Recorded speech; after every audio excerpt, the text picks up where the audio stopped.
مولانا آپ ہمیں کیا پیغام دے کے جاتے ہو؟ میں نے کہا دو کام کر لو انشاءاللہ خوشحالی آئے گی۔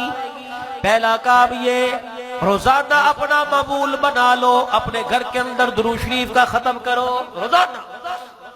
عشاء کی نماز کے بعد سونے سے پہلے سارے بیٹھ جاؤ۔ غالباً مولانا مناظر حسن گیلانی رحمت اللہ علیہ کاندلے سے دہلی کا سفر کر رہے ہیں، راستے میں عصر کی نماز کا وقت ہو گیا، سواری سے اترے۔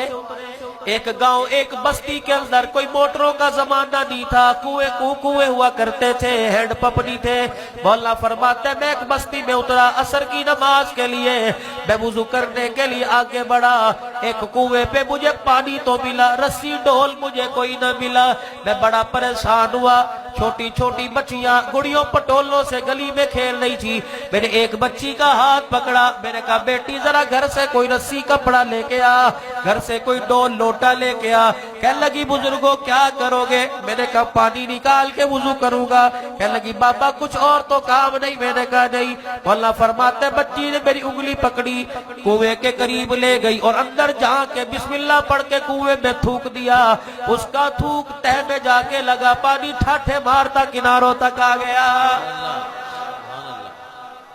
مولا فرماتے میں نے وضو کیا، نماز پڑھی، میں نے بچیوں کو دیکھا، پھر بچیوں میں کھیل رہی ہے۔ میں نے کہا بیٹی ادھر آ کے بابا ہن کی کام ہے؟ میں نے کہا راز تو بتا کے جا، جو تجھے تھوکا اس کا راز کیا ہے؟ کہنے لگی بابا اب بھی مارے گی۔ میں نے کہا اللہ اکبر، تو بتا دے گی امت کی بچیوں پر احسان ہو جائے گا۔ کہنے لگی بابا اور میرے پاس عمل کوئی نہیں، 6 سال کی میری عمر ہے، روزہ میرے پہ فرض نہیں، نماز میرے پہ فرض نہیں، ایک کام مجھے پتا ہے شاید اس کی وجہ سے ہوتا ہو۔ فرمایا کیا بات ہے؟ کہ بابا جی جب رات کو روٹی کھا پی کے دودھ پی کے جب سونے کے لیے جاتی ہوں، میری ماں مجھے لے جا کے وضو کراتی ہے، پھر چھوٹے سا دوپٹہ میرے سر پہ دے کے ہاتھ پہ تسبیح پکڑ کے خود بھی بیٹھ جاتی ہے، مجھے بھی بٹھا دیتی ہے۔ بابا جی جب تک میں کالی کملی والے پر روزانہ 1000 مرتبہ درود نہ پڑھ لوں میری ماں مجھے سونے نہیں دیتی ہے۔ نوجوانوں لبیک یا رسول اللہ کے ہم نے نعرے لگائے، کبھی درود بھی پڑھ کے دیکھا؟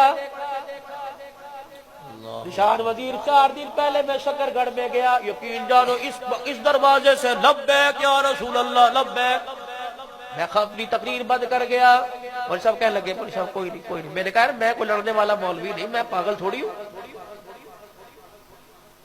جب بیٹھ کے تسلی سے میں کہا لگاؤ لبیک، پھر وہ شروع ہو گیا۔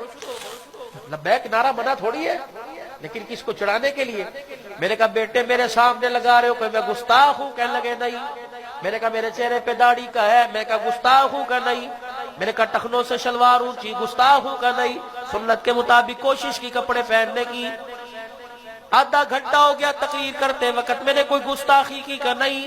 میں نے کہا بچوں کیا میں نے درود شریف نہیں پڑھا کہ نہیں۔ میں نے کہا مغرب پڑھ کے آئے، عشاء اگلے جلسے میں پڑھوں گا۔ کہا میں نے کہا پھر مجھے کیوں سناتے ہو لبیک؟ الحمدللہ میرا تو عقیدہ بھی لبیک، میرا تو ایمان بھی لبیک، میرا سونا بھی لبیک، میرا جاگنا بھی لبیک، میری غمی بھی لبیک، میری خوشی بھی لبیک۔ اگر لبیک نہ کہوں اللہ کی قسم میرا ایمان ہی کوئی نہیں۔ میں نے کہا میرے بچے یہ لبیک کا نعرہ لگانا ہے، دادا ابو ہے کہاں؟ میں نے کہا اس کے سامنے جا کے لگا، 70 سال ہو گئے کسی نے عید کی نماز میں بھی اسے مسجد میں نہیں دیکھا، اس کے جا کے آگے لبیک کا نعرہ لگا، ماں کے آگے جا کے لبیک کا نعرہ لگا۔ 30 سال ہو گئے تیرے باپ کے نکاح میں آئی، اللہ اکبر، گرم گرم پروٹھے تو پکا کے کھلائے، باورچی خانے میں دیکھا تو نے اسے مصلے پہ دیکھا، کہنا نہیں۔ میں نے کہا لبیک کا نعرہ اس کے آگے جا کے لگا، اس بیوی کے آگے جا کے لگا جو سارا دن بغیر غسل کے غسل جنابت کی حالت میں گھر کے اندر پھرتی رہتی ہے، لبیک کا نعرہ اس کے آگے جا کے لگا جو راتوں کو موگے توڑ توڑ کے پانی چوری کرتا ہے، لبیک کا نعرہ اس کے آگے جا کے لگا جب دکان کے اوپر بیٹھ کے یوں کر کے سودا تولتا ہے، جھٹکا مار کے سودا دے دیتا ہے، لبیک کا نعرہ اس کے آگے جا کے لگا جو 70 منصورہ میں کھڑے ہو کے شام کو کہتا ہے حاجی جی سونا سونا مال رہ گیا، رڑے دا مال تے میں بیچ دیتا ہے، میرے آگے لبیک کا نعرہ نہ لگا۔ اللہ اکبر، جب میں نے یہ باتیں کی یہاں سے آنسو نکلنے لگ گئے۔ میں نے کہا بچے ومن اظلم ممن منع مساجد اللہ، اس سے بڑا ظالم کون ہے جو اللہ کے گھر کے عمل کو خراب کرے؟ بات سمجھ آئی؟ کہنے لگے ہاں۔ میں نے کہا یہ مسجد زیر تعمیر ہے، 2000 روپیہ چندہ، پتہ نہیں ان 20-25 لڑکوں نے 26,000 دیا یا 25,000 روپیہ دیا ہے۔ اگر مولوی شفقت محمود صاحب میں کہہ دیتا، اتنی سی بات کرتا، میرا بھی سر نہ بچتا، ان کے بھی نہ بچتے، لیکن میرے عزیزوں میں نے تو اس نبی کی بات بتلائی، سلام اس پر کے اسرار محبت جس نے سکھلائے، سلام اس پر کے جس نے زخم کھا کر پھول برسائے۔ تھوڑی سی چنگاری میں پیدا کرتا، لڑ مرتے آپس کے اندر، کیا پتا میری بات کہاں جا کر اثر کر گئی ہو۔ اللہ غنی۔ شاید احمد سعید آپ جانتے ہو، گجر خان کے اندر تحدیث نعمت پہ کہتا ہوں، جو میرے موبائل پر میرے پروگرام چلاتا ہے، میں گجر خان کے اندر دولتالہ کے اندر پروگرام کرنے گیا، کہنے مولانا ایک یہ بچی ہے ناروے سے، اس کی بات سن لو۔ میں نے کہا کہنے لگی السلام علیکم ابو جی۔ میں نے کہا جی میری بیٹی۔